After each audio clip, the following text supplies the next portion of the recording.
ദൈവനാമത്തിന് മഹത്വമുണ്ടാകട്ടെ. എൻ്റെ പേര് മോഹനൻ നായർ.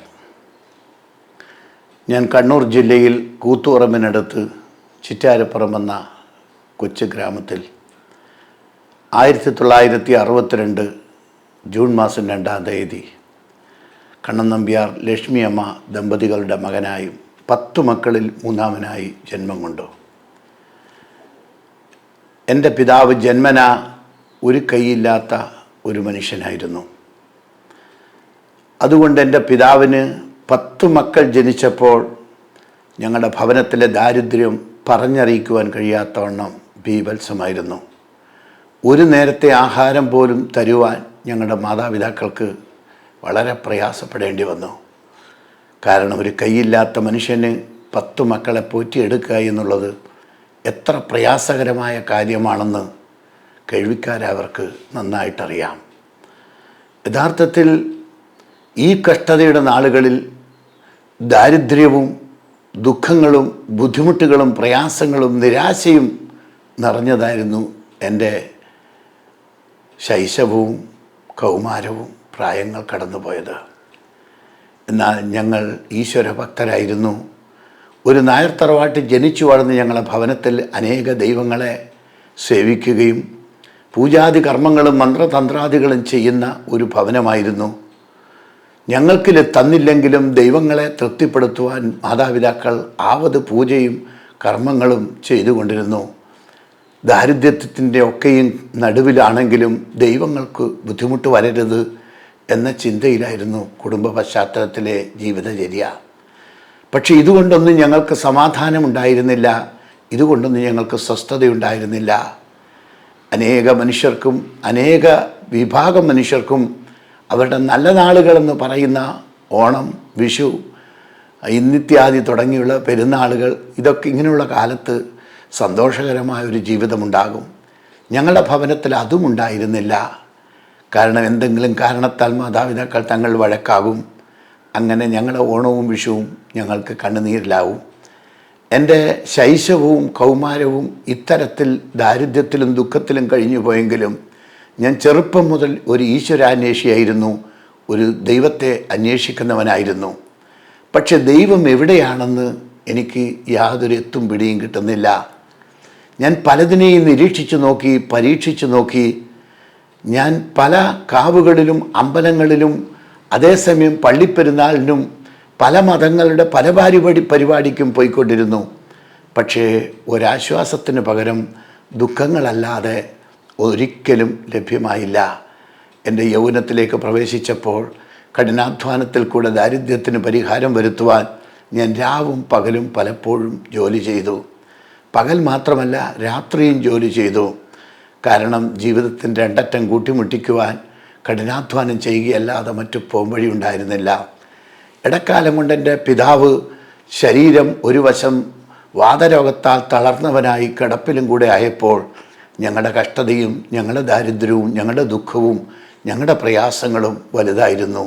എൻ്റെ ഓർമ്മയുടെ ആളുകളിൽ എൻ്റെ അമ്മയ്ക്ക് ₹1.75 ഒരു എസ്റ്റേറ്റിൽ തൊഴിലിന് പോയാൽ കിട്ടുന്ന കൂലി. ഇതുകൊണ്ട് വേണം 10-12 അംഗങ്ങളുള്ള കുടുംബങ്ങൾ കടന്നു പോകുവാൻ. ഇങ്ങനെ കടന്നുപോയി ഞങ്ങളുടെ ജീവിതപാതയിൽ ഞാനൊരു ഈശ്വരാന്വേഷിയാണെങ്കിലും ഈശ്വരനെ എവിടെയെന്നറിയാതെ വലഞ്ഞുപോയി. യൗവനത്തിലേക്ക് പ്രവേശിച്ചു, കഠിനാധ്വാനത്തിലേക്കും. അതേസമയം ഒരു ദിവസം പൂജാതി കർമ്മങ്ങളിലൊക്കെയും ഞാൻ പങ്കാളിയാണെങ്കിലും പിതാവ് പൂജ ചെയ്യുകയും ഞാനതിൻ്റെ പരികർമ്മിയായി തുടർന്നിരുന്നെങ്കിലും ജീവിതത്തിൽ സമാധാനം എന്തെന്ന് പൂജാസ്ഥലത്ത് വെച്ച് പോലും സംഭവിക്കുന്ന ചെറിയ പിഴവുകൾക്ക് പിതാവ് കഠിനമായി കോപിക്കുകയും തല്ലാനൊരുങ്ങുകയും അതികഠിനമാം വണ്ണം ശാസിക്കുകയും ചീത്ത പറയുകയും ഒക്കെ ചെയ്യുമ്പോൾ ഞാൻ വളരെ ദുഃഖത്തോടെ ചിന്തിക്കും, എവിടെയാണ് ദൈവം? പക്ഷേ എൻ്റെ അന്വേഷണത്തിന് പരിസമാപ്തി വന്നത് എൻ്റെ കഷ്ടതയിലാണ്. ഞാൻ 23-ാമത്തെ വയസ്സിൽ എല്ലാ യുവാക്കളെപ്പോലെ സ്വപ്നങ്ങളുടെ ചിട്ടുകൊട്ടാരങ്ങളുമായി വിവാഹ സ്വപ്നത്തിലേക്ക് പ്രവേശിച്ചു. വിവാഹം കഴിഞ്ഞു. എൻ്റെ ഭാര്യയുടെ പേര് തങ്കമണി. വിവാഹം കഴിഞ്ഞ് 8-ാമത്തെ മാസം കഠിനമായി ജോലി ചെയ്തുകൊണ്ടിരിക്കെ വൈകുന്നേരം കൊണ്ട് തീരേണ്ട ജോലി ഉച്ച കൊണ്ട് തീർത്തിട്ട് വീണ്ടും ഉച്ച കഴിഞ്ഞ് മറ്റൊരു പ്രവൃത്തി ചെയ്യാൻ വേണ്ടി ഉള്ള അത്യുത്സാഹത്തിലായിരുന്നു. അന്ന് മരം മുറിക്കലായിരുന്നു പണി. അനേക ജോലികൾ ഞാൻ ചെയ്തു. ഇഷ്ടികയുടെ പണി, ചൂളയുടെ പണി, കിണറിൻ്റെ പണി, പറമ്പിലെ പണി, കൃഷിപ്പണി, ഇലക്ട്രിക് പോസ്റ്റിൻ്റെ പണി എന്ന് തുടങ്ങി ചെയ്യാത്ത പണികളില്ല. അത്രമാത്രം കഠിനാധ്വാനത്തോടെ ഇതെല്ലാം ചെയ്തുകൊണ്ടിരുന്നു. പക്ഷേ അന്ന് മരം മുറിക്കുന്ന പണിയായിരുന്നു. മുറിച്ചു കൊണ്ടിരുന്ന മരം പകൽ 12 മണിയാവുമ്പോഴേക്കും 1 മണിക്ക് പണി തീർത്തിട്ട് പോകാനുള്ള വ്യഗ്രതയിൽ ആ അവസാനത്തെ മരം, മുറിച്ച മരം മറുകുറ്റി വീണു. അതിൻ്റെ ഫലമായി വലത്തുവശം വീഴേണ്ട മരം ഇടത്തുവശം വീണുപോയി. എൻ്റെ കൈത്തണ്ടയിൽ അടിച്ചു വീണു. അതിൻ്റെ ഫലമായി പിടിവിട്ട് ഞാൻ താഴെ വീണുപോയി. അന്ന് എൻ്റെ സ്പൈനൽ കോഡ് വിച്ഛേദിക്കപ്പെട്ടു. എന്നെ അയൽവക്കത്തു നിന്നുള്ള 2 പേർ ഓടി വന്ന് എടുത്ത് കുടഞ്ഞു. അതിൻ്റെ ഫലമായി എൻ്റെ നട്ടെല്ല് പൊട്ടി. സ്പൈനൽ കോഡ് വേർപെട്ടതിൻ്റെ ഫലമായി എൻ്റെ ശരീരം പകുതി ഭാഗം ഇതായി അരയ്ക്ക് താഴ്വശം പൂർണ്ണമായി ചലനമറ്റവനായി ഞാൻ തീർന്നു. ഈ ചലനമറ്റ അവസ്ഥയിൽ എന്നെ ആശുപത്രിയിലേക്ക് തൃശ്ശൂർ കോഴിക്കോട് മെഡിക്കൽ കോളേജിൽ ഏതാണ്ട് 1 മാസക്കാലം, ശേഷം തൃശ്ശൂർ എലൈറ്റ് മിഷൻ ഹോസ്പിറ്റലിൽ 3 മാസത്തെ ട്രീറ്റ്മെൻറ്റ്. അവസാനം അമേരിക്കയിൽ ഉപരിപഠനം കഴിഞ്ഞ ഡോക്ടർ PK സുരേന്ദ്രൻ അവറുകൾ എന്നോട് ആ സത്യം ലാസ്റ്റ് പറഞ്ഞു. എൻ്റെ അടുക്കൽ വന്ന് 3-ാമത്തെ മാസം എന്നെ ബാക്ക് റെസ്റ്റിൻ്റെ സഹായത്തോടെ ചാരി ഇരുത്തുമാറാക്കിയതിന് ശേഷം എൻ്റെ പുറം തലോടിക്കൊണ്ട് ആ മനുഷ്യൻ ഡോക്ടർ എന്നോട് ആ സത്യം പറഞ്ഞു. മോനെ മോഹന, നിൻ്റെ സ്പൈനൽ കോഡ് പരിച്ഛേദം വേർപെട്ടു പോയിരിക്കുന്നു. വൈദ്യശാസ്ത്രത്തിന് ഒന്നും ചെയ്യുവാൻ കഴിവില്ല എന്നുള്ള ദുഃഖസത്യം ഞാൻ നിന്നോട് പറയട്ടെ. ഇത് പറയുമ്പോഴേക്കും ഞാൻ പൊട്ടിക്കരയുവാൻ തുടങ്ങി. 24 വയസ്സ് തികയാൻ പോകുന്ന എൻ്റെ ജീവിതത്തിൻ്റെ ഭാര്യ 4 മാസം ഗർഭിണിയാണ്. ജീവിതം തുടങ്ങിയപ്പോൾ തന്നെ ജീവിതം ഒടുങ്ങിയല്ലോ എന്ന ചിന്ത എന്നെ തകർത്ത് കളഞ്ഞു. ഞാൻ വളരെ നിരാശനും ദുഃഖിതനുമായി മാറി.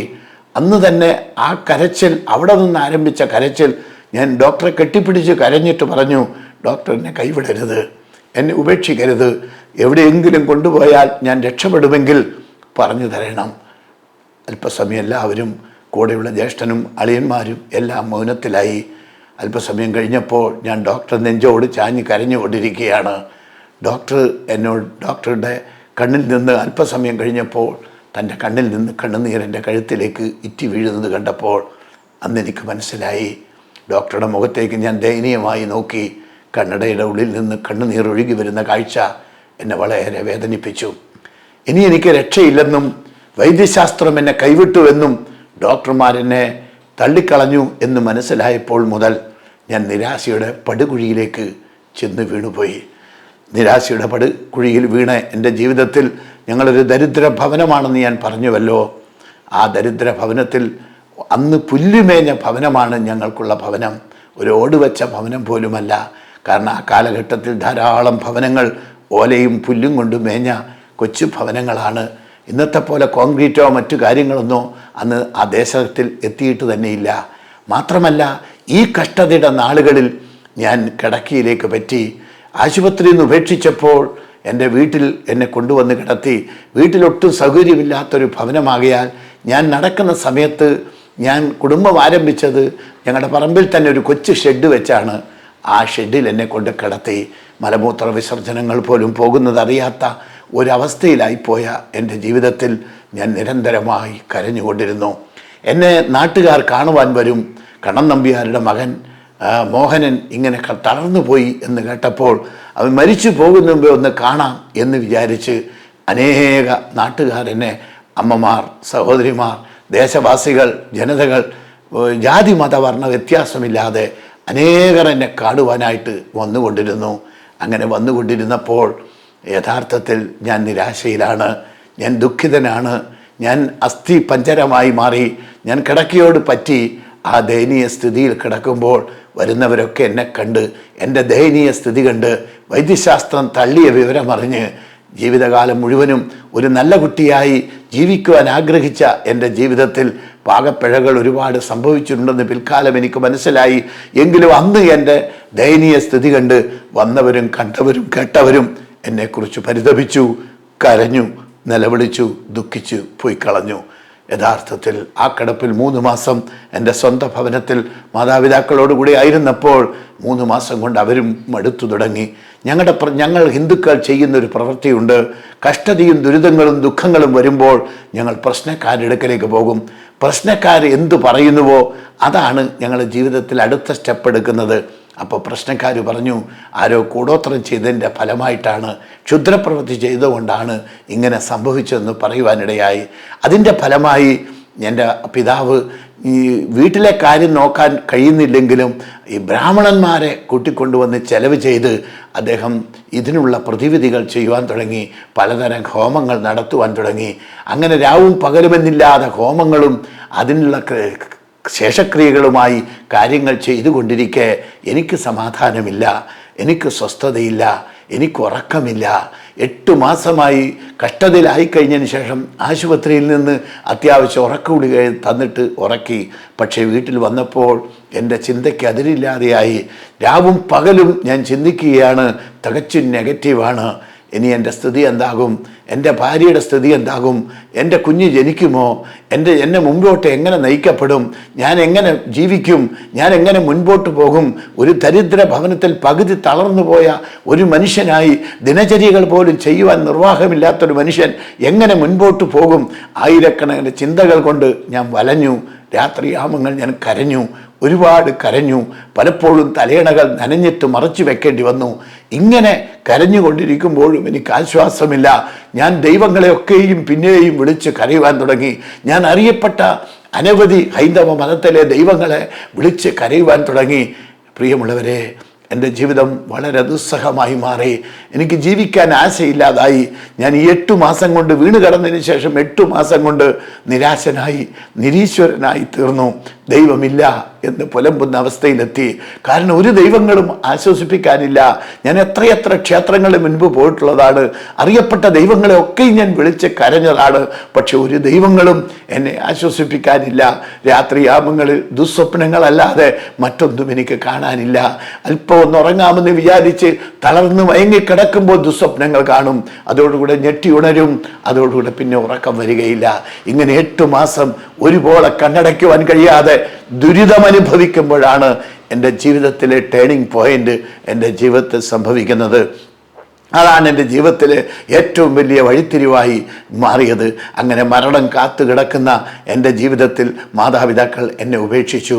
എൻ്റെ മാതാപിതാക്കൾ വയറ് നിറച്ചു ഭക്ഷണം തന്നിട്ട് തലയ്ക്ക് താൽ ഇടിയും തന്നെന്ന് പറഞ്ഞതുപോലെ അവർ ധാരാളം കുറ്റപ്പെടുത്തലുകൾ കൊണ്ടും കുത്തുവാക്കുകൾ കൊണ്ടും എന്നെ മുറിപ്പെടുത്തി തുടങ്ങി. സഹിക്കവയ്യാത്ത മാനസിക വ്യഥ കൊണ്ട് ഞാൻ ഞെരിപിരി കൊണ്ടു എന്ന് മാത്രമല്ല, ഞാനും തകർന്ന് തരിപ്പണമായി തീർന്നു. ഇങ്ങനെ എൻ്റെ മൂത്ത ജ്യേഷ്ഠൻ, 10 മക്കളിൽ മൂത്തവനായ കൂലിപ്പണിക്കാരനായ എൻ്റെ ജ്യേഷ്ഠൻ എന്നെ നാട്ടുകാരുടെ സഹായത്തോടെ അവിടുന്ന് ഒരു 1/2 കിലോമീറ്റർ അപ്പുറം എന്നെ എടുത്തു കൊണ്ടുപോയി തൻ്റെ ഭവനത്തിൽ. കൊച്ചു വീടുകളാണെന്ന്, ഇന്നത്തെ പോലുള്ള വീടുകളല്ല. അതിനൊരു ചെറിയ ചായ്പ് ഉണ്ടാക്കി. ആ ചായ്പിനകത്ത് ഓല കൊണ്ട് മേഞ്ഞു, ചാക്ക് കൊണ്ട് മറച്ചിട്ട് ഒരു കൊച്ചു ഷെഡുണ്ടാക്കി.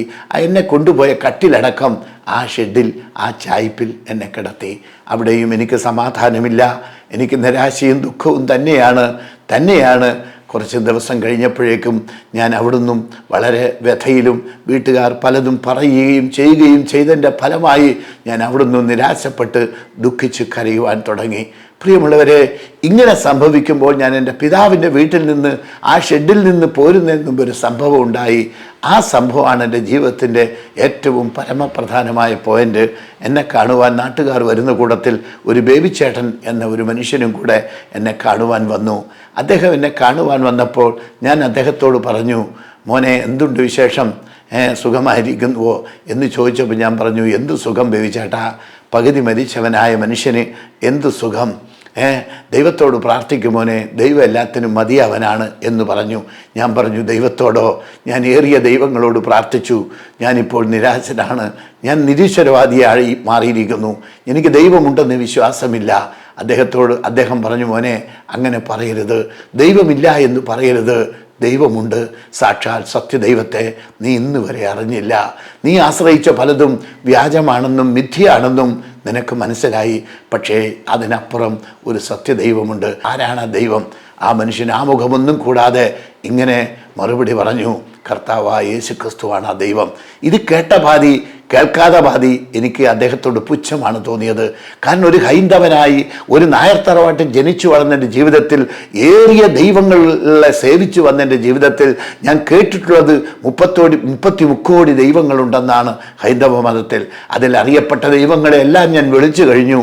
ഇനിയാണോ നിങ്ങളുടെ ദൈവം, ഇനിയാണോ നിങ്ങളുടെ ദൈവം എന്ന് പറഞ്ഞ് ആ നിരാശയുടെ നടുവിൽ ഞാൻ അദ്ദേഹത്തെ പരിഹസിച്ചു. ആ മനുഷ്യൻ 4 വാക്കിൽ എന്നോട് സുവിശേഷം പറഞ്ഞു.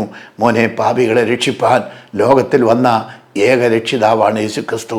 യേശുക്രിസ്തുവിൽ വിശ്വസിക്കുന്നവന് പാപമോചനവും നിത്യജീവനും സമാധാനവും സന്തോഷവും പ്രത്യാശയുമുണ്ട്.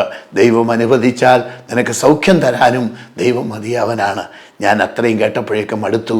ഞാൻ തിരിഞ്ഞു കടന്നു. ഞാൻ ഉള്ള ജീവനിൽ തിരിഞ്ഞു കടന്നു. അയാൾ പറയുന്നതൊന്നും എനിക്ക് കേൾക്കാൻ താല്പര്യമില്ലാത്ത പോലെ. പിന്നെ കൂടുതലൊന്നും അദ്ദേഹം പറഞ്ഞില്ല. അദ്ദേഹം ചോദിച്ചു, മോനെ ഞാനൊന്ന് പ്രാർത്ഥിച്ചു കൊള്ളട്ടെ. ഞാൻ പറഞ്ഞു, വേണമെങ്കിൽ പ്രാർത്ഥിച്ചോളൂ, ഞാൻ മരിക്കാൻ കിടക്കുകയാണ്, ഞാൻ നിരാശനാണ്, എനിക്ക് വേണ്ടി പ്രാർത്ഥിക്കണമെന്ന് എനിക്ക് താല്പര്യമൊന്നുമില്ല, വേണമെങ്കിൽ പ്രാർത്ഥിച്ചോളൂ എന്ന് പറഞ്ഞ് അദ്ദേഹത്തിൻ്റെ ഇഷ്ടത്തിന് വിട്ടു. അദ്ദേഹത്തിൻ്റെ കട്ടിലിൻ്റെ ചുവട്ടിൽ ആ ഷെഡിൽ മുട്ടുകുത്തി എനിക്ക് വേണ്ടി കൈപ്പോടെ കരഞ്ഞ് പ്രാർത്ഥിക്കുവാൻ തുടങ്ങി. വളരെ വേദനയോടെ അദ്ദേഹം എനിക്ക് വേണ്ടി പ്രാർത്ഥിച്ചു. ദൈവമേ, ഈ മോൻ്റെ കണ്ണൊന്ന് തുറന്നു കൊടുക്കണം, ഇവനെയും കൂടെ നിത്യജീവന്റെ ബന്ധാവിലേക്ക് അങ്ങ് അടുപ്പിക്കണം, അവിടുന്ന് രക്ഷകനാണെന്നുള്ള സത്യം ഈ മോഹന് വെളിപ്പെടുത്തി കൊടുക്കണം എന്ന് പറഞ്ഞ് അദ്ദേഹം വളരെ വേദനയോടെ പ്രാർത്ഥിച്ചു. പോകാൻ നേരം അന്നത്തെ കാലത്ത് 25 രൂപ എന്നുള്ളത് വലിയതാണ്. 1.5 ദിവസത്തെ കൂലി വരും. എന്നോട് പറഞ്ഞു, പാല് വാങ്ങിക്കോളൂ അല്ലെങ്കിൽ മരുന്ന് വാങ്ങിക്കോളൂ എന്ന് പറഞ്ഞ് അദ്ദേഹത്തിൻ്റെ കയ്യിൽ നിന്ന് 25 രൂപയും കൂടെ തന്ന് അദ്ദേഹം മടങ്ങിപ്പോകുമ്പോൾ എന്നോട് അദ്ദേഹം വെല്ലുവിളി പോലെ ഒരു സാക്ഷ്യം പറഞ്ഞു. മോനെ, ഞാൻ ക്രിസ്തീയ കുടുംബത്തിൽ 46 വയസ്സെനിക്കായി. അദ്ദേഹം പറയുകയാണ്, 46 വയസ്സെനിക്കായി. ഞാൻ 40 വർഷക്കാലം ഒരു ക്രിസ്തീയ കുടുംബത്തിൽ ജനിച്ചു വളർത്തപ്പെട്ട ഒരു മനുഷ്യനാണ്. പക്ഷേ ഞാൻ യേശുക്രിസ്തു ആരെന്നറിഞ്ഞില്ല, യേശുക്രിസ്തു ദൈവമാണോ എന്ന് ഞാൻ അറിഞ്ഞില്ല. ഞാനൊരു മതഭക്തനായി തുടർന്നു. ഞാൻ 1 ലിറ്റർ ചാരായം കുടിച്ചു വന്നു. 100 ചില്ലുവാന് സിഗരറ്റ് ഒരു ദിവസം ഞാൻ വലിച്ചു തള്ളി. എന്നാൽ അതിൻ്റെ ഫലമായി എനിക്ക് മാറാത്ത രോഗം കിട്ടി, തലവേദന. എനിക്ക് വിരത്തിറങ്ങാൻ വയ്യാതെയായി, പണിയെടുക്കാൻ വയ്യാതെയായി. അദ്ദേഹം എന്നോട് പറഞ്ഞു, 5 ഏക്കർ സ്ഥലം അദ്ദേഹത്തിനുണ്ടെന്ന് എനിക്കറിയാം, അദ്ദേഹം ഒരു കൃഷിക്കാരനാണെന്ന് എനിക്കറിയാം. അദ്ദേഹത്തിൻ്റെ യഥാർത്ഥ പേര് VC സെബാസ്റ്റ്യൻ, അല്ലെങ്കിൽ വാഴത്തറ ബേബി എന്ന് ഞങ്ങൾ വിളിക്കും. ശരിക്കും പറഞ്ഞാൽ അദ്ദേഹത്തിൻ്റെ ഭാര്യ വീട് ഞങ്ങളുടെ വീടിൻ്റെ തൊട്ടടുത്താണ്. അതുകൊണ്ട് അദ്ദേഹത്തെ എനിക്കറിയാം. പക്ഷേ അദ്ദേഹം പറഞ്ഞ ഈ മാനസാന്തര അനുഭവം എനിക്കറിയില്ല. അദ്ദേഹം പറഞ്ഞു, മോനെ, 6 കൊല്ലം മുമ്പേ ഞാൻ ഈ മാറാത്ത രോഗത്താൽ വലഞ്ഞ് വെല്ലൂരും മണിപ്പാലിൽ നിന്നും 2 ഓപ്പറേഷനെ തലയ്ക്ക് നടത്തിയിട്ടും എൻ്റെ തലവേദന മാറിയില്ല. അവസാനം ഞാനൊരു പ്രാർത്ഥനാ കൂട്ടത്തിൽ പോയി. ആദ്യത്തെ കരസ്മാറ്റിക് പ്രാർത്ഥനയിൽ കൂടി ഒരു ദൈവിക വെളിച്ചം കിട്ടിയപ്പോൾ ഒരു പ്രാർത്ഥനാ കൂട്ടത്തിൽ ഞാൻ പോയി, ഒരു വർഗീസ് പാസ്റ്ററുടെ കൂട്ടത്തിൽ. അവിടെ പോയി 10-20 പേര് ഒന്നിച്ച് പ്രാർത്ഥിച്ചുകൊണ്ടിരുന്ന ആ കൂട്ടത്തിൽ വെച്ചൊരു രാത്രി ഉപവാസ പ്രാർത്ഥനയിലായിരുന്നപ്പോൾ ഞാൻ ദൈവത്തോട് കരഞ്ഞു പറഞ്ഞു, കർത്താവേ, അങ്ങനെ സൗഖ്യമാക്കിയില്ലെങ്കിൽ ഞാൻ ഇവിടം വിട്ടു പോകയില്ല, എനിക്ക് സഹിക്ക വയ്യ എന്ന് പറഞ്ഞ് അവിടെ വെച്ച് ഞാൻ യേശുവിനെ രക്ഷകനും കർത്താവുമായി സ്വീകരിച്ചു എന്ന് അദ്ദേഹം സാക്ഷ്യം പറഞ്ഞു. ഞാനത് കൗതുകത്തോടെ കേട്ടു. ഒരു ക്രിസ്തീയ വിശ്വാസി എന്ന് പറയുന്നത് ഞങ്ങളുടെയൊക്കെ നാട്ടിൽ ക്രിസ്തീയ വിഭാഗങ്ങളായ കാത്തലിക്സ് വിഭാഗത്തെയാണ് ഞങ്ങൾ ക്രിസ്ത്യാനികളെന്ന് ഗണിച്ചിരുന്നത്. അവർക്കാണ് പള്ളിയും പട്ടക്കാരും ആചാരങ്ങളും അനുഷ്ഠാനങ്ങളും ഒക്കെ ഉള്ളത്. എന്നാൽ ഇദ്ദേഹം പറയുകയാണ്, ക്രിസ്തീയ കുടുംബത്തിൽ ജനിച്ചിട്ടും അദ്ദേഹം ക്രിസ്തുവിനെ അറിഞ്ഞില്ല. എന്നാൽ ആ പ്രാർത്ഥനയിൽ വെച്ച് അദ്ദേഹം യേശുവിനെ രക്ഷകനും കർത്താവുമായി സ്വീകരിക്കുകയും അന്ന് രാത്രി അദ്ദേഹം എല്ലാവരും പ്രാർത്ഥിച്ചു കൊണ്ടിരിക്കുമ്പോൾ അദ്ദേഹം പറഞ്ഞു, അദ്ദേഹത്തിൻ്റെ തലയിൽ ആരോ സ്പർശിച്ചതായി അനുഭവപ്പെട്ടു. അതോടുകൂടെ ഞാൻ നിന്നെ സ്നേഹിക്കുന്നു എന്ന ദൈവശബ്ദം അദ്ദേഹം കേട്ടു. അങ്ങനെ അദ്ദേഹം പറഞ്ഞു, അപ്പോൾ തന്നെ ഞാൻ അനുഭവിച്ചറിഞ്ഞു, എൻ്റെ മാറാത്ത തലവേദന എന്നെ വിട്ടുപോയി. അന്ന് മുതൽ ഞാൻ ആ 4 ദിവസം ഉപവാസ പ്രാർത്ഥനയിൽ പങ്കെടുക്കുകയും തിരിച്ചു പോരുകയും ചെയ്തപ്പോൾ എൻ്റെ തലവേദന പോയി എന്ന് മാത്രമല്ല, എൻ്റെ പാപ സ്വഭാവത്തോട് എനിക്ക് വെറുപ്പ് തോന്നി. 1 ലിറ്റർ ചാരായം കുടിച്ചു വന്ന ഞാൻ അതിൽ നിന്ന് വിമുക്തി പ്രാപിച്ചു. 100 ചില്ലുവാന് സിഗരറ്റ് വലിച്ചതല്ലേ ഞാൻ, അതിൽ നിന്ന് വിമുക്തി പ്രാപിച്ചു. മറ്റനേക പാപത്തിൽ നിന്ന് ദൈവം എന്നെ വിടുവിച്ചു. ഇതെൻ്റെ മുൻപിൽ നിന്ന് പറഞ്ഞിട്ട് ആ മനുഷ്യൻ പറയുകയാണ്, മോനെ, ഈ യേശുക്രിസ്തുവിനെ നീ രക്ഷകനും കർത്താവുമായി സ്വീകരിച്ചിട്ട് നിനക്ക് സമാധാനവും സന്തോഷവും പ്രത്യാശയും കിട്ടുന്നില്ലെങ്കിൽ ഞാൻ പിന്നെ ഈ സുവിശേഷം ആരോടും പറയുകയില്ല. ഞാൻ വലിയ സുവിശേഷകനല്ല, എങ്കിലും ഞാൻ ഇപ്പം എൻ്റെ പറമ്പിൽ വേല ചെയ്യുന്നു. ഉച്ച കഴിഞ്ഞ സമയത്ത് ഞാൻ രോഗികളെയോ കഷ്ടത്തിരിക്കുന്നവരെയോ പോയി സന്ദർശിക്കുന്നു. അവരോട് എൻ്റെ അനുഭവങ്ങളും സാക്ഷ്യങ്ങളും ഞാൻ പങ്കിടുന്നു. നീ യേശു ക്രിസ്തുവിൽ വിശ്വസിച്ചാൽ നിനക്ക് ജീവരക്ഷ ഉണ്ടാകും. ഇത് പറഞ്ഞിട്ട് അയാൾ ഇറങ്ങിപ്പോയി. പോകുമ്പോൾ എന്നോട് പറഞ്ഞൊരു പുസ്തകം ഞാൻ തരാം, വായിക്കണം കേട്ടോ. ബൈബിളെന്ന് പറഞ്ഞില്ല, അദ്ദേഹം ബുദ്ധിയോടെ പെരുമാറി. ബൈബിളെന്ന് പറഞ്ഞെങ്കിൽ ഞാൻ പറഞ്ഞേനെ ക്രിസ്ത്യാനികളുടെ മതഗ്രന്ഥമാണെന്നാണ് ഞാൻ ചിന്തിക്കുന്നത്, ആ മതഗ്രന്ഥം കൊണ്ടുവരണ്ട എന്ന് ഞാൻ പറഞ്ഞേനെ. പക്ഷേ അയാൾ പറഞ്ഞൊരു പുസ്തകമെന്നേ പറഞ്ഞുള്ളൂ. ആ മനുഷ്യൻ പോയി. ഒരാഴ്ചയ്ക്ക് ശേഷം തൻ്റെ ഭാര്യയുടെ കൈവശം ഒരു പുതിയ ബൈബിൾ വാങ്ങി കൊടുത്തയച്ചു. അവരെന്നെ അറിയാവുന്ന എൻ്റെ അടുത്തുള്ള ചാക്കോച്ചേട്ടൻ്റെ മകളായതുകൊണ്ട് ഞങ്ങൾക്കെല്ലാം ഒരു ചേച്ചിയായിരുന്നു അവർ എന്നോട് പറഞ്ഞു, മോൻ പ്രാർത്ഥിക്കൂ, ഇത് വായിച്ചിട്ട് ദൈവത്തോട് പ്രാർത്ഥിക്കൂ, ദൈവം മോനെ കൈവിടുകയില്ല എന്ന് പറഞ്ഞ് അവരും വേദനയോടെ പ്രാർത്ഥിച്ചു. ഞാൻ ആ പുസ്തകം അവർ പോയതിന് ശേഷം വായിക്കാൻ തുടങ്ങി. പ്രിയമുള്ളവരെ, ക്രിസ്ത്യാനികളുടെ പുസ്തകം എന്നാണ് നാം ധരിച്ചു വെച്ചിരുന്ന ആ ബൈബിൾ ഞാൻ വായിക്കുവാൻ തുടങ്ങി. ഞാൻ മത്തായി, മർക്കോസ്, ലൂക്കോസ് വായിച്ചപ്പോൾ മടുത്തു. ഏതാണ്ട് ഒരുപോലെ യോഹന്നാൻ്റെ സുവിശേഷം മാറ്റിവെച്ചു, വെറുതെ വായിച്ചു. ഒരു ആവർത്തി മാസങ്ങൾ കൊണ്ട് വായിച്ചു, പക്ഷെ ഒന്നും മനസ്സിലായില്ല. 24 മണിക്കൂറും വായിക്കാൻ സമയമുള്ളത് കൊണ്ട് ഞാൻ ധാരാളം വായിക്കുമായിരുന്നു ആ നാളുകളിൽ. അങ്ങനെ വായിച്ചു, ഒന്നും മനസ്സിലായില്ല. പക്ഷെ ഒന്ന് മനസ്സിലായി, ഇതിനകത്ത് എന്തോ ഉണ്ട് എന്നുള്ള ഒരു ഉൾവിളി. പക്ഷെ അതെന്താണെന്ന് മനസ്സിലാകുന്നില്ല.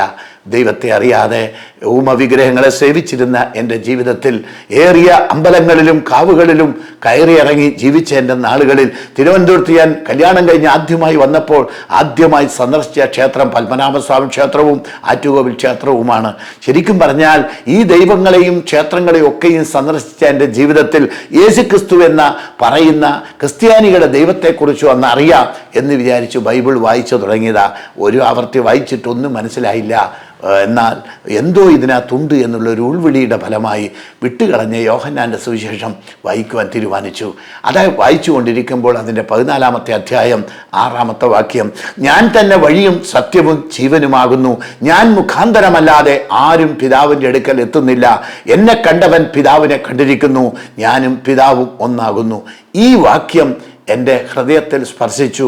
ആത്മീക അന്ധനായ മനുഷ്യനായ എൻ്റെ കണ്ണ് ദൈവം തുറന്നു. പ്രിയമുള്ളവരെ, അതിൻ്റെ ഇടയ്ക്ക് കയറി ഒന്ന് പറയട്ടെ, നമ്മളെല്ലാവരും ആത്മീക അന്ധരാണ്. ദൈവിക വെളിച്ചമില്ലാത്തവരായി, ദൈവിക അജ്ഞരായി നമ്മൾ മതങ്ങളെയും ജാതികളെയും ഇസങ്ങളെയും സേവിക്കുന്നു. എന്നാൽ ഇതൊന്നും നമ്മളെ ആശ്വസിപ്പിക്കാത്ത സന്ദർഭം വരുമ്പോൾ, ഇതൊന്നും നമുക്ക് രക്ഷ തരാത്ത സന്ദർഭം വരുമ്പോൾ, അപ്പോഴാണ് നാം പരിതാപത്തോടെ നിലവിളിക്കുന്നത്, ദൈവം എവിടെ, ദൈവം ആരാണ് എന്ന്. എന്നാൽ അവിടെ പറയുകയാണ്, ഞാൻ തന്നെ വഴി, ഞാൻ തന്നെ സത്യം, ഞാൻ തന്നെ ജീവൻ. ഫിലിപ്പോസ് എന്ന തൻ്റെ ശിഷ്യൻ പറയുകയാണ്, പിതാവിനെ ഞങ്ങൾക്ക് കാണിച്ചു തരണം, എന്നാൽ മതി. അപ്പോൾ പറഞ്ഞു, ഫിലിപ്പോസ്, ഇത്ര നാളും നീ എന്നോട് കൂടെ ഇരുന്നിട്ടും നീ ദൈവത്തെ അറിയുന്നില്ലയോ? എന്നെ കണ്ടവൻ പിതാവിനെ കണ്ടിരിക്കുന്നു, ഞാനും പിതാവും ഒന്നാകുന്നു. ഇവിടെയാണ് യേശു ഞാൻ തന്നെ വഴി, ഞാൻ തന്നെ സത്യം, ഞാൻ തന്നെ ജീവൻ എന്ന വാക്ക് പറയുന്നത്. പ്രിയമുള്ളവരെ, യഥാർത്ഥത്തിൽ ഞങ്ങളൊക്കെയും ക്ഷേത്രത്തിൽ പോകുന്ന കാലത്ത് കേൾക്കുന്ന ഒരു പ്രാർത്ഥനാ ഗീതമാണ് അസതോമ സദ്ഗമയ. അസത്യത്തിലാണ് ഈശ്വര എന്നെ സത്യത്തിലേക്ക് നയിക്കണം. ബൈബിൾ വായിച്ചപ്പോൾ ബൈബിളിൽ നിന്നൊരു സത്യം എനിക്ക് മനസ്സിലായി. യേശു പറയുകയാണ്, ഞാനാണ് സത്യം, ഞാനാണ് വഴി, ഞാനാണ് ജീവൻ. അസതോമ സദ്ഗമയ തമസോമ ജ്യോതിർഗമയ. 2-ാമത്തെ വരികളാണ് ഗീതങ്ങളായി ക്ഷേത്രങ്ങളിൽ നമുക്ക് കേൾക്കാവുന്ന ഗീതങ്ങളാണ്. 2-ാമത്തെ വരികളുടെ ഉത്തരം ഇതാ ബൈബിൾ കാണുന്നു, അസത്യത്തിലായിരുന്നവനെ സത്യത്തിലേക്ക് നയിക്കണമേ എന്നും, എന്നാൽ ഇരുട്ടിലായിരിക്കുന്നവനെ വെളിച്ചത്തിലേക്ക് നയിക്കണമെന്നുമാണ് ആ പ്രാർത്ഥനയുടെ ഉത്തരം. എന്നാൽ യേശു പറയുകയാണ്, എന്നെ അനുഗമിക്കുന്നവൻ ഇരുളിൽ വസിക്കാതിരിപ്പാൻ ഞാൻ വെളിച്ചമായി ലോകത്തിൽ വന്നിരിക്കുന്നു. 3-ാമത്തെ പ്രാർത്ഥനാ വചനം ഇതാണ്, മൃത്യോർമ്മ അമൃതംഗമയ. ഞാൻ മൃത്യുവിന് അടിമയാണ്, ഈശ്വര എന്നെ അടിമയിലേക്ക് നടത്തണമെന്നുള്ള മുനിവരന്മാരുടെ സത്യാന്വേഷികളുടെ കരച്ചിലാണ്. യേശു പറയുകയാണ്, എന്നിൽ വിശ്വസിക്കുന്നവൻ മരിച്ചാലും ജീവിക്കും, ജീവിച്ചിരുന്ന് എന്നിൽ വിശ്വസിക്കുന്നവൻ ഒരു നാളും മരണം കാണുകയില്ല, ഞാൻ തന്നെ ജീവനും പുനരുത്ഥാനവും ആകുന്നു. പ്രിയമുള്ളവരെ, ഈ വാക്യം എൻ്റെ ആത്മീക അന്ധത മാറ്റുകയും ആത്മീകമായി എൻ്റെ കണ്ണ് തുറക്കുകയും ഞാൻ ചിന്തിക്കാൻ തുടങ്ങി, അതുവരെ എനിക്ക് ചിന്തയുണ്ടായിരുന്നില്ലേ എന്ന് ഞാൻ ചിന്തിച്ചു പോയി.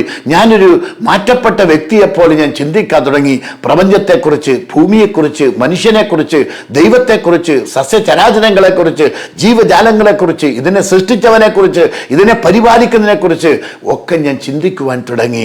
തുടർന്ന് ഞാൻ ബൈബിൾ വായിച്ചു. വെളിപാട് പുസ്തകം 3:19-20. ഞാൻ സ്നേഹിക്കുന്ന ഏത് മക്കളെയും ശിക്ഷിക്കുന്നു, ഞാൻ ഇഷ്ടപ്പെടുന്ന ഏത് മക്കളെയും ശാസിക്കുന്നു. ആകയാൽ നീ ജാഗ്രതയുള്ളവനായിരിക്കുക, മാനസാന്തരപ്പെടുക, ഞാൻ നിന്റെ വാതിക്കൽ നിന്ന് മുട്ടുന്നു. എനിക്ക് ആ വാക്യം വായിച്ചപ്പോൾ മനസ്സിലായി, മരുഭൂമിയിൽ പെയ്ത മഴ പോലെ ആശ്വാസമായി തീർന്നു ആ വാക്യം. ആ വാക്യം ഇങ്ങനെ പറയുന്നു, ഞാൻ സ്നേഹിക്കുന്നത് കൊണ്ടാണ് ഇഷ്ടപ്പെടുന്ന ഏത് മക്കളെയും ശാസിക്കുന്നത്, ശിക്ഷിക്കുന്നത്.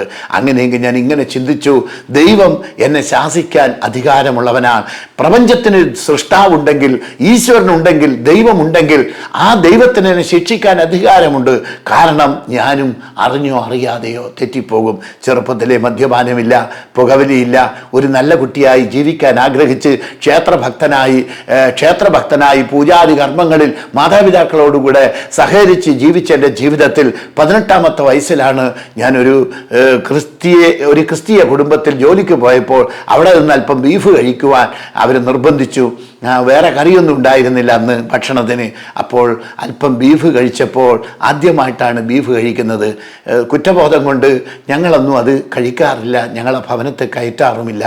ഹൈന്ദവ ഭവനവും പ്രത്യേകിച്ച് ദൈവങ്ങളെ പൂജിക്കുന്ന ഭവനമായതുകൊണ്ട് കയറ്റാറില്ല. അന്ന് മനസാക്ഷി കുത്തുകൊണ്ട് വീട്ടിൽ വന്ന് പറഞ്ഞു, ഞാനിങ്ങനെ അല്പം ഇറച്ചി കഴിക്കേണ്ടി വന്നു. അന്നു മുതൽ എൻ്റെ അപ്പൻ എന്നെ പൂജാതി കർമ്മങ്ങളിൽ നിന്നും, വിളക്ക് കത്തിക്കുന്നതിൽ നിന്നും, അമ്പലത്തിലെ കാര്യങ്ങളിൽ നിന്നും എന്നെ ഒഴിവാക്കി. കാരണം ഞാൻ എന്താ പറയുക, അവരുടെ ഭാഷ പറഞ്ഞാൽ അശുദ്ധനായി തീർന്നു. കാരണം ബീഫ് തിന്നതിൻ്റെ ഫലമായി അശുദ്ധനായി തീർന്നു. ഉർവശി ശാപം ഉപകാരമായി എന്ന് ചൊല്ലുപോലെ എൻ്റെ യൗവനത്തിൽ കിട്ടിയ അവസരം ഞാൻ വിനിയോഗിച്ചു. ഈ ദൈവങ്ങളെ പൂജയിൽ നിന്ന് ഞാൻ പുറത്തു കടന്നപ്പോൾ ആ കാലഘട്ടത്തിലാണ് ഞാൻ സിനിമ എന്ന ലോകത്തിലേക്ക്, ഈ ലോകത്തിലെ ഇമ്പത്തിലേക്ക് അല്പസ്വല്പമൊക്കെ ആസ്വദിക്കേണ്ടതാണ് ചിന്തയോടുകൂടെ സിനിമാ ലോകത്തേക്ക് ഇറങ്ങിയത്. പ്രിയമുള്ളവരെ, ഒരു ദിവസം 3 സിനിമ വരെ ഞാൻ കാണേണ്ടി വന്നുപോയ സാഹചര്യം ഉണ്ടായിട്ടുണ്ട്. എൻ്റെ 12 വയസ്സിൽ ആരോ ഒരു അയ്യപ്പൻ എന്ന് പറയുന്ന അയൽക്കാരൻ കൊണ്ടുപോയി എന്നെ ഒരു സിനിമ കാണിച്ചതിന് ശേഷം ഞാൻ 24 വയസ്സ് വരെ ആഴ്ച മുടങ്ങാതെ ഞാൻ സിനിമ കണ്ടു. അതെൻ്റെ ഒരു ശീലമായി മാറി. ഞാൻ അതിന് അഡിക്റ്റായി പോവുകയും ചെയ്തിരുന്നു. എന്നാൽ ഇങ്ങനെ ആയിരുന്ന കാലത്ത് ഞാൻ ഈ ലോക ഇമ്പങ്ങളിലേക്ക് തിരിഞ്ഞു പോയെങ്കിലും ഇതും എനിക്ക് സമാധാനം തന്നില്ല. 2.5 മണിക്കൂർ സിനിമാ തിയേറ്ററിൽ ഇരിക്കുമ്പോൾ പിന്നെ എനിക്ക് തലവേദനയാണ്. സിനിമ കണ്ടു കഴിയുമ്പോൾ തലവേദനയാണ്. അതിൻ്റെ അസ്വസ്ഥത കൊണ്ട് പിന്നെയും വിഷമം. അതുകൊണ്ട് ഈ ലോകത്തിൽ ലഭിക്കുന്ന സുഖമൊന്നും എല്ലാം താൽക്കാലികമാണ് എന്നെനിക്ക് മനസ്സിലായി. എന്നാൽ ഈ കഷ്ടതയിൽ നിന്ന് ഇപ്പോൾ സിനിമയുമില്ല, ജീവിതവുമില്ല എന്ന അവസ്ഥയിലായി. ഇവിടെ വെച്ചാണ് ഈ വേവിച്ചേട്ടൻ എന്ന പുസ്തകത്തിൽ നിന്ന് ദൈവം എന്നെ ശാസിക്കുകയും ശിക്ഷിക്കുകയും ചെയ്യുന്നെങ്കിൽ അതിന് താഴെ വായിക്കുന്ന വാക്യം ഇതാണ്, ആകയാൽ നീ ജാഗ്രതയുള്ളവനായിരിക്കുക. നമ്മുടെ മാതാപിതാക്കൾ നമ്മളെ ശിക്ഷിച്ചത് കൊന്നുകളയാനല്ല, അവരെ സ്നേഹിക്കുന്നത് കൊണ്ടാണ് ശിക്ഷിച്ചത്. അങ്ങനെയെങ്കിൽ ആ സ്നേഹത്തിൻ്റെ അടയാളമായിട്ട് ദൈവം നമ്മളെ ശിക്ഷിക്കുന്നെങ്കിൽ നാം ജാഗ്രതയുള്ളവനാകണമെന്നും ആ തെറ്റിനി ആവർത്തിക്കരുത് എന്നാണ് ആ ശിക്ഷയുടെ ഉദ്ദേശമെന്നും അതിനകത്ത് എനിക്ക് മനസ്സിലായി. ഞാൻ തൊട്ടു താഴത്തെ വാക്യം ഇങ്ങനെയാണ്, ആകയാൽ നീ ജാഗ്രതയുള്ളവനായിരിക്കുക, മാനസാന്തരപ്പെടുക, ഞാൻ നിൻ്റെ വാതിക്കൽ നിന്ന് മുട്ടുന്നു. എനിക്ക് മനസ്സിലായി അതെൻ്റെ ഹൃദയവാതിക്കൽ തന്നെയാണ്. കാരണം ദൈവം എന്നെ മുട്ടിക്കൊണ്ടിരിക്കുകയാണ്, ദൈവം എന്നെ വിളിച്ചു കൊണ്ടിരിക്കുകയാണ്. ആരെങ്കിലും എൻ്റെ ശബ്ദം കേട്ട് വാതിൽ തുറന്നാൽ ഞാൻ അവനോടും അവൻ എന്നോടും കൂടെ അത്താഴം കഴിക്കും. എനിക്കൊരു കാര്യം മനസ്സിലായി, ദൈവം ഉള്ളിൽ വസിക്കുന്നവനാ. എൻ്റെ അപ്പൂപ്പനൊരു യോഗിയായിരുന്നു. പ്രാണായാമം, യോഗാസനം, ഹസ്തരേഖാശാസ്ത്രം ഇങ്ങനെയുള്ള കാര്യങ്ങളൊക്കെയായി സഞ്ചരിച്ചൊരു മനുഷ്യൻ, 102 വയസ്സ് വരെ മരുന്ന് ഉപയോഗിക്കാത്ത മനുഷ്യൻ. പക്ഷേ ആ മനുഷ്യൻ എന്നോട് ഞാൻ കേട്ടിട്ടുണ്ട്, ഈശ്വരൻ വസിക്കുന്നത് ഉള്ളിലാണ്, മനുഷ്യൻ്റെ ഉള്ളിലാണ് ഈശ്വരൻ്റെ വാസസ്ഥലം, അല്ലാതെ പള്ളിയിലോ അമ്പലത്തിലോ മോസ്കിലോ അല്ല എന്ന് ഈ അപ്പൂപ്പൻ പറയുമായിരുന്നു. ഈ അപ്പൂപ്പനിൽ നിന്നാണ് ഞാൻ ഭാരതീയ മതഗ്രന്ഥങ്ങൾ ഹൃദയസ്ഥമാക്കിയതും പുരാണങ്ങളും ഇതിഹാസങ്ങളും ഹരിനാമ കീർത്തനങ്ങളും ഒക്കെ പഠിച്ചത് ഈ അപ്പൂപ്പനിൽ നിന്നാണ്. പക്ഷേ ഈ അപ്പൂപ്പൻ്റെ ജീവിതത്തിലും ഉള്ളിൽ വസിക്കുന്ന ദൈവത്തെ ഞാൻ കണ്ടിട്ടില്ല. അപ്പൂപ്പൻ്റെ ജീവിതം അമ്പേ പരാജയമായിരുന്നു. എന്നാൽ ഈ ഉള്ളിൽ വസിക്കുന്ന ദൈവത്തെ ഞാൻ അറിയുവാൻ ഇടവന്നപ്പോൾ ആ ദൈവം അറിയുവാൻ ഞാൻ മനസ്സ് വെച്ചു. അങ്ങനെ 1986 ഒക്ടോബർ ഒരു മാസം ഒരു രാത്രി. അപ്പോഴേക്ക് എൻ്റെ മാതാപിതാക്കൾ എന്നെ ഉപേക്ഷിച്ചു. ജ്യേഷ്ഠൻ്റെ ഭവനത്തിൽ ഞാൻ എത്തിയ കാര്യം ഞാൻ മുന്നമേ സൂചിപ്പിച്ചു. ഉറക്കമില്ലാതെ ഞാൻ രാത്രി കരഞ്ഞുകൊണ്ടിരിക്കെ ഒരു രാത്രി ഉറക്കമില്ല. പാതി മയക്കത്തിൽ ക്ഷീണിച്ച് എങ്ങനെയോ ഒരു പാതി മയക്കത്തിൽ വീണ സമയത്ത് അശരീരി പോലെ ഞാനൊരു ആത്മശബ്ദം കേൾക്കുകയാണ്. ഒന്നുകിൽ നീ ജീവനുള്ള ദൈവത്തെ വിളിച്ചപേക്ഷിച്ച് രക്ഷ പ്രാപിക്കൂ, ഇല്ലെങ്കിൽ നിന്റെ ആത്മാവ് നിത്യാഗ്നിയിൽ നശിച്ചു പോകും, നിത്യ നരകാഗ്നിയിൽ നശിച്ചു പോകും എന്നറിയുക. ഈ ആത്മശബ്ദം ഒരു പർവ്വതത്തിൻ്റെ ഒരു കുന്നിൻ്റെ അടുത്തുപോയി വിളിച്ചാൽ എക്കോ അടിച്ച് തിരിച്ചു വരുന്നത് പോലെ ഈ ശബ്ദം എന്നെ റിപ്പീറ്റ് ചെയ്ത് വീണ്ടും ആ അർദ്ധരാത്രി എൻ്റെ കാതിൽ അലച്ചുകൊണ്ടിരുന്നു. ഞാൻ കണ്ണുകൾ തുറന്നു നോക്കി, ആരെയും കാണാനില്ല. ചേട്ടനും കുടുംബവുമായി അകത്ത് കഴിയുന്നു. ഞാൻ ഈ ചായ്പിൽ, വാതിലില്ലാത്ത ചായ്പിൽ കിടക്കുന്നു. ശരിക്ക് അവിടെ വെച്ച് രാത്രി മെഴുകുതിരി കത്തിച്ചു നോക്കി, ആരെയും കാണാനില്ല. കിടന്നപ്പോൾ വീണ്ടും ഇതേ ശബ്ദം വീണ്ടും പുറപ്പെട്ടു വരുന്നു. അന്ന് രാത്രി രണ്ടും കൽപ്പിച്ച് മരിച്ചടക്കപ്പെട്ട് ഉയർത്തെഴുന്നേറ്റു എന്ന് പറയുന്ന ഈ യേശുവിനെ ഞാൻ വിശ്വസിക്കുവാൻ തീരുമാനിച്ചു. യേശുവിനോടൊന്ന് പ്രാർത്ഥിക്കുവാൻ തീരുമാനിച്ചു. മറ്റെല്ലാ ദൈവങ്ങളും പരാജയപ്പെട്ടിടത്ത് യേശു ദൈവമാണെങ്കിൽ, എന്നെ ആശ്വസിപ്പിക്കുമെങ്കിൽ, എന്നെ രക്ഷിക്കുമെങ്കിൽ ഞാൻ യേശുവിനായി ജീവിക്കും എന്ന ചിന്തയോടെ ഞാൻ ഇങ്ങനെ പറഞ്ഞു. അതുവരെ ഞാൻ പാപിയാണെന്ന് സമ്മതിക്കില്ലായിരുന്നു. ഈ ബേബിച്ചേട്ടൻ എനിക്കൊരു വാക്ക് കാണിച്ചു തന്നു. മോനെ, നീതിമാൻ ആരുമില്ല, ഒരുത്തൻ പോലുമില്ല. എല്ലാവരും കൊള്ളരുതാത്തവരും, എല്ലാവരും ദൈവത്തെ അറിയാത്തവരും, എല്ലാവരും ദൈവത്തെ അന്വേഷിക്കുന്ന ബുദ്ധിമാനുണ്ടോ എന്ന് ദൈവം നോക്കി ആരെയും കാണാനില്ലാത്ത അവസ്ഥ. അതുകൊണ്ട് നീതിമാൻ ആരുമില്ല, ഒരുത്തൻ പോലുമില്ല എന്താണ് തിരുവചനം അരുളി ചെയ്യുന്നത്. ഈ വാക്യത്തെ പ്രതി ഞാൻ യോഹന്നാൻ്റെ ലേഖനം 1:7 മുതൽ അദ്ദേഹം കാണിച്ചു തന്നു. നിന്റെ പാപങ്ങൾ അവനോട് ഏറ്റുപറയുന്നുവെങ്കിൽ സകല പാപവും പോക്കി. യേശുവിനോട് നിന്റെ പാപങ്ങൾ ഏറ്റുപറയുന്നെങ്കിൽ സകല പാപവും പോക്കി നിന്നെ ശുദ്ധീകരിപ്പാൻ തക്കവണ്ണം അവൻ വിശ്വസ്തനും നീതിമാനും ആകുന്നു. നീ പാപം ചെയ്തിട്ടില്ല എന്ന് പറയുമ്പോൾ ദൈവത്തെ അസത്യവാദിയാക്കുകയാണ്. അന്നാണ് എനിക്ക് ആ വെളിച്ചമുണ്ടായത്.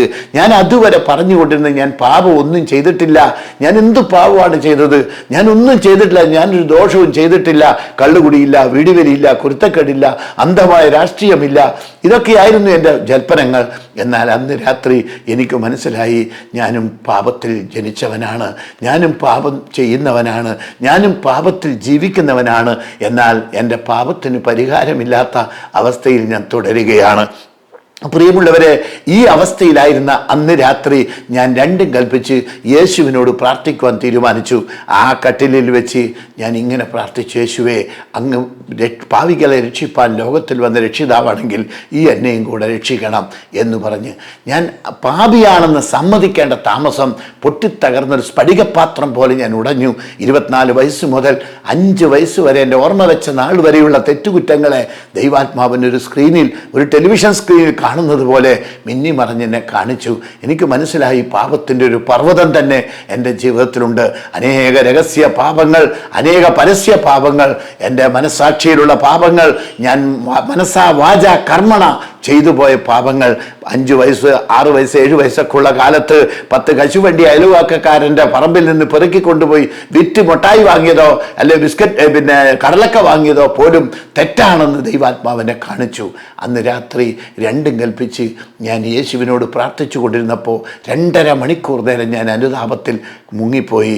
ഞാൻ കണ്ണുനീരിലും വിലാപത്തോടെ യേശുവിനെ രക്ഷകനും കർത്താവുമായി സ്വീകരിച്ചു. അന്ന് രാത്രി ദൈവത്തിൻ്റെ ആത്മാവ് എനിക്ക് വെളിപ്പെട്ടു. യേശു ജീവിക്കുന്ന ദൈവമാണെന്നും എനിക്ക് വേണ്ടിയും കൂടെയാണ്, സർവ്വമാനവകുലത്തിനും വേണ്ടിയാണ് യേശുക്രിസ്തു മരിച്ചതെന്നും കാൽവരി ക്രൂശിൽ മരിച്ചതെന്നും അവിടുന്ന് അടക്കപ്പെട്ട് 3-ാം നാൾ ഉയർത്തെഴുന്നേറ്റ് മനുഷ്യന്റെ നീതീകരണത്തിനായി പിതാവിന്റെ വലതുഭാഗത്തിരിക്കുന്നുവെന്നും അവിടുന്ന് വീണ്ടും വരുമെന്നുള്ള സത്യം അന്ന് രാത്രി ദൈവാത്മാവെന്നെ കാണിച്ചു. അന്ന് രാത്രി ഞാൻ യേശുവിനായി എൻ്റെ ഹൃദയം മലർക്കെ തുറന്നു കൊടുത്തു. അന്ന് രാത്രി എൻ്റെ യേശുവിനെ എൻ്റെ രക്ഷകനും എൻ്റെ കർത്താവുമായി ഞാൻ വിളിച്ചു. 2.5 മണിക്കൂർ നേരത്തെ അനുതാപത്തിനൊടുവിൽ ദൈവത്തിൻ്റെ ആത്മാവിൻ്റെ ഉള്ളിൽ വന്നു. ഞാൻ ബോധം കെട്ട് ഉറങ്ങിപ്പോയി. ആശുപത്രിയിലായതിനു ശേഷം 8 മാസം ഉറങ്ങുവാൻ കഴിയാത്ത ഞാൻ ആദ്യമായി ബോധം കെട്ട് ഉറങ്ങിപ്പോയി. പിറ്റേന്ന് രാവിലെ 7 മണിക്കാണ് ഞാൻ ഉണരുന്നത്. 8 മാസം ഉറങ്ങുവാൻ കഴിയാത്ത ഞാൻ അപ്രതീക്ഷിതമായി ഈ അനുഭവത്തിലേക്ക് വന്നപ്പോൾ പിറ്റേന്ന് രാവിലെ എഴുന്നേറ്റിരുന്ന ഞാൻ ചിന്തിച്ചു പോയി, എന്ത് വ്യത്യാസമാണ് എനിക്ക് വന്നത്, എന്ത് മാറ്റമാണ് എനിക്ക് വന്നത്. എൻ്റെ ഉള്ളം കോരിത്തരിക്കുന്ന സന്തോഷത്തിലായി. എന്ന് പറഞ്ഞാൽ ഇന്നലെ വരെ ദുഃഖിച്ചും നിരാശപ്പെട്ടും സങ്കടപ്പെട്ടും സമാധാനമില്ലാതെയും കഴിഞ്ഞ എൻ്റെ ഹൃദയത്തിൽ ഇന്ന് ആശ്വാസം കൊണ്ട്, പ്രത്യാശ കൊണ്ട് നിറഞ്ഞിരിക്കുന്നു, സന്തോഷം കൊണ്ട് നിറഞ്ഞിരിക്കുന്നു.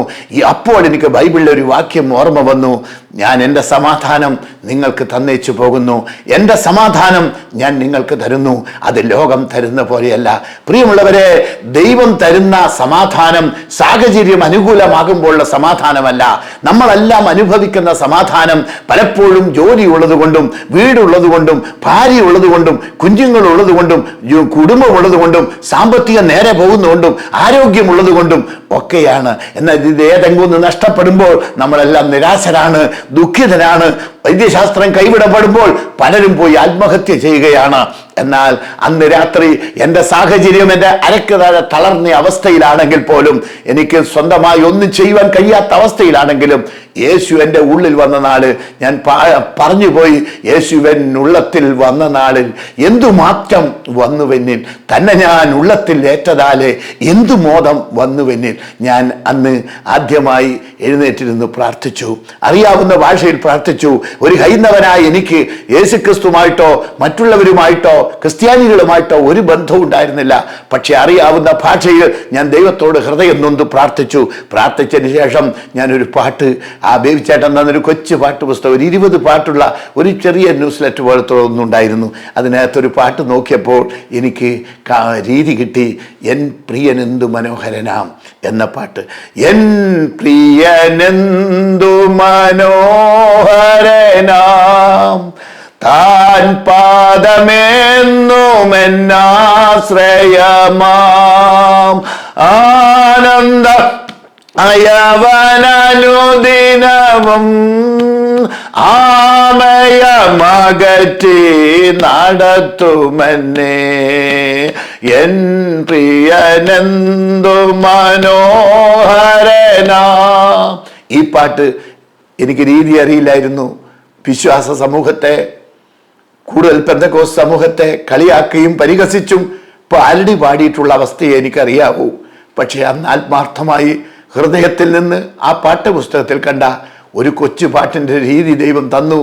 അത് ഞാൻ പാടി, ഏറെ നേരം പാടി.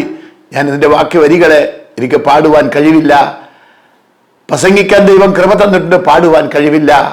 ആ പാട്ട് ഞാൻ ഏറെ നേരം പാടി ദൈവത്തിൽ സന്തോഷിച്ചു.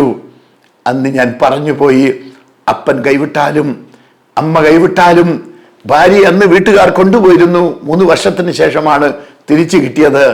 ആര് കൈവിട്ടാലും എന്നെ കൈവിടാത്ത ഒരു ദൈവമുണ്ട്. പ്രിയമുള്ളവരെ, എൻ്റെ ഈ അനുഭവ സാക്ഷ്യം ഞാൻ അനുഭവിച്ചറിഞ്ഞ 38 കൊല്ലമായി ഞാൻ അനുഭവിക്കുന്ന ദൈവിക സത്യമാണ്. ഇത് കേൾക്കുന്ന നിങ്ങളിൽ ആർക്കെങ്കിലും ഈ ജീവിക്കുന്ന ദൈവത്തെ രക്ഷകനും കർത്താവുമായി സ്വീകരിക്കാൻ താല്പര്യം തോന്നിയാൽ മടിച്ചു നിൽക്കരുത്. കാരണം യേശു ജീവിക്കുന്ന ദൈവമാണ്. സകല മനുഷ്യനെയും പാപത്തിന്റെ കുഴഞ്ഞ ചേറ്റിൽ നിന്ന് വിടുവിക്കുവാൻ ഏത് മനുഷ്യർക്കുമുള്ള രക്ഷകനായി അവിടുന്ന് ഭൂമിയിൽ വന്നിരിക്കുന്നു.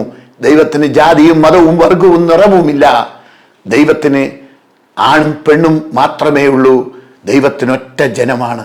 ഒരു ദൈവമല്ലോ നമ്മെ സൃഷ്ടിച്ചത്, ഒരു ദൈവം തന്നെയല്ലോ നമ്മളെ ഉരുവാക്കിയത്. ആ ദൈവം മനുഷ്യ ജഡമെടുത്ത് ഭൂമിയിൽ വന്ന് മാനവകുലത്തിന്റെ പാപം സ്വന്തം തോളിൽ ഏറ്റെടുത്ത് കാൽവരി ക്രൂശിൽ മരിച്ച് അടക്കപ്പെട്ട് മനുഷ്യന്റെ പാപത്തിന് പ്രായശ്ചിത്തമായി മരിച്ചടക്കപ്പെട്ട് ഒരു ബലിമൃഗം പോലെ അവിടുന്ന് ബലിയായി തീർന്ന് 3-ാം നാൾ ഉയർത്തെഴുന്നേറ്റ് വിശ്വസിക്കുന്ന ഏവരുടെ ഉള്ളിലും പരിശുദ്ധാത്മാവായി ഇന്ന് വാസം ചെയ്യുന്നു.